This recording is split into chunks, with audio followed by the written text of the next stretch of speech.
കുവൈത്തിലെ വൻ തീപിടുത്തത്തിൻ്റെ വാർത്തകൾക്കിടയിൽ വലിയ പ്രാധാന്യം ലഭിക്കാതെ പോയിരുന്നു ബഹ്റൈനിലെ മനാമയിലുണ്ടായ തീപിടുത്തം. നിരവധി വ്യാപാരികളുടെ സ്വപ്നങ്ങളാണ് അവിടെ കത്തിയമർന്നത്. ആ സങ്കടക്കാഴ്ചകളിലേക്കാണ് ഇനി. മനാമയിലെ ജനസാന്ദ്രമായ ഓൾഡ് സൂക്ക്. ഇവിടെയാണ് അഗ്നിനാളങ്ങളുടെ രൂപത്തിൽ പൊടുന്നനെ ആ ദുരന്തമെത്തിയത്. നൊടിയിടയിൽ തീ ആളിപ്പടർന്നപ്പോൾ പൊലിഞ്ഞത് വിലപ്പെട്ട 3 മനുഷ്യജീവനുകളാണ്. നിമിഷനേരം കൊണ്ട് കത്തിയമർന്നത് നിരവധി മനുഷ്യരുടെ ജീവിത സ്വപ്നങ്ങളാണ്. എന്നത്തെയും പോലെ സൂക്ക് സജീവമായ ഒരു ബുധനാഴ്ച വൈകുന്നേരമായിരുന്നു അത്. മനാമ ഷെയ്ഖ് അബ്ദുള്ള റോഡിലെ ബഹുനില കെട്ടിടത്തിലാണ് ആദ്യം തീ പടർന്നത്. ധാരാളം ചെറുകിട വ്യാപാര സ്ഥാപനങ്ങളുള്ള ഈ പ്രദേശത്ത് തൊട്ടടുത്ത കടകളിലേക്കെല്ലാം തീ ആളിപ്പടർന്നു.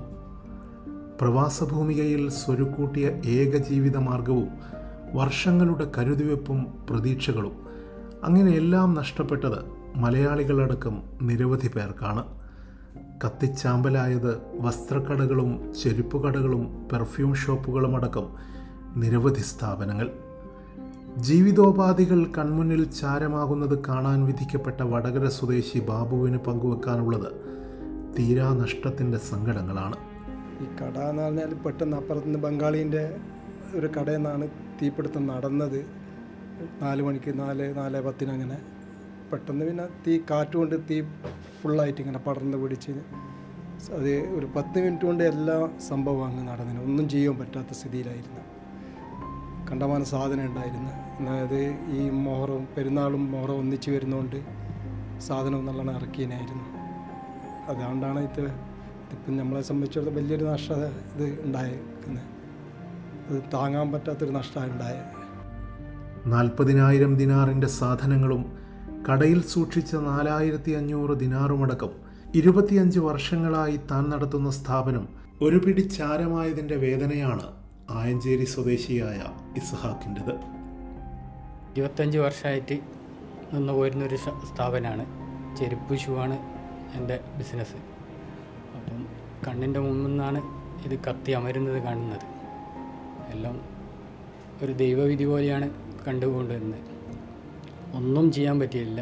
എല്ലാം 5 മിനിറ്റ് കൊണ്ട് സംഭവിച്ചു കഴിഞ്ഞു. ഒരു 4-4:15 സംഭവം തുടങ്ങുന്നത്. അപ്പം പിന്നൊന്നും ചെയ്യാനായിട്ടില്ല. ഷട്ടർ പോലും താത്താനാകാതെ ഇറങ്ങി ഓടുകയാണ് ചെയ്തത്. എല്ലാം അവിടെ തന്നെ തീർന്നു പോയി. അപ്പം എല്ലാം കത്തി അമർന്നാണ് കാണാൻ കഴിയുന്നത്. ഒന്നും ബാക്കിയില്ല. ഇപ്പോഴും ആ കാഴ്ചകളുടെ ആഘാതത്തിൽ നിന്നുകൊണ്ടാണ് പവിത്രൻ സംസാരിക്കുന്നത്. പെട്ടെന്നാണ് ഇതെല്ലാം ഞങ്ങൾ കാണുന്നത്. കാരണം വെച്ചാൽ പെട്ടെന്ന്, കാരണം വെച്ചാൽ 2 മിനിറ്റ് നമുക്ക് തീ പുക കണ്ട് 2-3 മിനിറ്റ് കൊണ്ട് തന്നെ തീ നമ്മളെ കടലിൻ്റെ അടുത്തേക്ക് എത്തിയിരിക്കുന്നു. പിന്നെ ഒന്നുമില്ല, വാരി വലിച്ച് ചാടുമെന്നല്ലാതെ രക്ഷപ്പെടുന്നു വിചാരിച്ചിട്ട് ഇതെല്ലാം ചെയ്തു നോക്കി. മറ്റൊന്നും സാമ്പത്തികമായിട്ടുള്ള ബുദ്ധിമുട്ടുകളുണ്ട്. കാരണം വെച്ചാൽ പലയിടത്തും കൊടുക്കാനുണ്ട്. കാരണം വെച്ചാൽ സീസണായതുകൊണ്ട് പലയിടത്തു നിന്ന് ആടുന്നോടുന്നൊക്കെ തിരിച്ചിട്ട് സാധനമൊക്കെ എടുത്തിട്ടാണ്. എന്തെങ്കിലും സഹായങ്ങൾ കിട്ടുവാണെങ്കിൽ വലിയ ഉപകാരമായിരുന്നു. തീപിടുത്തം കണ്ടു നിൽക്കേണ്ടി വന്നതിൻ്റെ നീറുന്ന സങ്കടം പങ്കുവെക്കുകയാണ് ഈ കാഴ്ചകൾക്ക് ദൃക്സാക്ഷിയാകേണ്ടി വന്ന വാഹിദ്. വല്ലാത്തൊരവസ്ഥയായിരുന്നു. കാരണം എന്താ വെച്ചാൽ ബംഗാൾ സ്വദേശികളൊക്കെ വിളിച്ച് വാവിട്ട് കരയുന്നു. കാരണം ഒരു നിമിഷം കൊണ്ട്, സെക്കൻഡുകൾ കൊണ്ട് അവരുടെ എല്ലാ മോഹങ്ങളും അവരുടെ എല്ലാ സ്വത്തുക്കളും മൊത്തത്തിൽ കത്തി ചാമ്പലാവുന്ന നേർക്കാഴ്ചയിൽ കണ്ടുകൊണ്ടിരിക്കുകയല്ലേ. സത്യം പറഞ്ഞാൽ ഞാനൊക്കെ കരഞ്ഞു പോയി. കാരണം നമ്മളെ ആളുകൾ, നമ്മളെ കൂടപ്പിറപ്പുകളാണ്, നമ്മുടെ അയൽവാസികളാണ്, നമ്മളെ കൂടെ ജോലി ചെയ്യുന്ന ആളുകളുണ്ട്, അതിൽ നമ്മളറിയുന്ന ആളുകളുണ്ട്. ഒരു നിമിഷം കൊണ്ട് അവരുടെയൊക്കെ എല്ലാ സ്വത്തുക്കളും പോകുന്നത് കണ്ടപ്പോൾ നമുക്കും കൂടെ കരഞ്ഞു. ഞാൻ സത്യം പറഞ്ഞാൽ അവരുടെ മുമ്പിൽ കണ്ണ് പൊട്ടി കരഞ്ഞ്. കാരണം കാണാൻ വയ്യാത്തൊരവസ്ഥ തന്നെയായിരുന്നത്. അബ്ദുറഹ്മാൻ വടകരക്ക് പറയാനുള്ളതും നഷ്ടങ്ങളെക്കുറിച്ച് തന്നെ. 10-30 ഷോപ്പോളം കത്തിപ്പോയി. കൂടുതലും മലയാളികളതാണ്. അപ്പോൾ വളരെ ബുദ്ധിമുട്ടിലാണ്, എല്ലാവരും വിഷമത്തിലാണുള്ളത്. അതുപോലെ എൻ്റെ പീടികയിൽ ഫുള്ളും വെള്ളം അടിച്ചിട്ട് ഇതായിട്ടുള്ളത്. നമ്മൾ പെർഫ്യൂമും അത്തറും ഇതെല്ലാം എല്ലാവരും ഇറങ്ങി ഓടി. അത്രയും തീയനും ഭയങ്കരമായ തീ, എല്ലാവരും ഇങ്ങനെ ഒരു ബുദ്ധിമുട്ടുന്ന ടൈപ്പിലായിരുന്നു വന്നത്. ഗഫൂർ, സഫ്വാൻ, അമീർ, ഷംസീർ, അഷ്റഫ് KK എന്നിവർക്കും അഗ്നിബാധയിലൂടെ വൻ നഷ്ടങ്ങളാണ് ഉണ്ടായത്. ആളിപ്പടർന്ന തീ നിയന്ത്രണാതീതമായപ്പോൾ കെട്ടിടങ്ങളിൽ നിന്ന് ചാടിയവരും പുക ശ്വസിച്ച് ശ്വാസം മുട്ടൽ അനുഭവപ്പെട്ടവരും ധാരാളം. ഭാവിയെക്കുറിച്ചുള്ള ആശങ്കകളിൽ കഴിയുകയാണ് ദുരന്തബാധിതരായ പ്രവാസികൾ.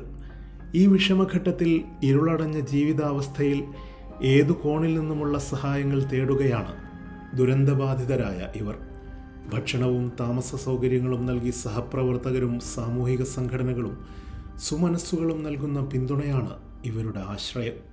നഷ്ടങ്ങളുടെ കണക്കെടുപ്പ് നടത്താനും അധികൃതരെ ഇന്ത്യൻ എംബസി വഴി സമീപിക്കാനുമുള്ള പരിശ്രമങ്ങളാണ് വിഷമഘട്ടത്തിലായ ഈ പ്രവാസികൾക്ക് ഇനി മുന്നിലുള്ള വഴി. നോർക്കയോ സർക്കാരുകളോ അധികൃതരോ നൽകുന്ന സഹായങ്ങൾ മാത്രമാണ് ഇനി ആകെയുള്ള പ്രതീക്ഷ.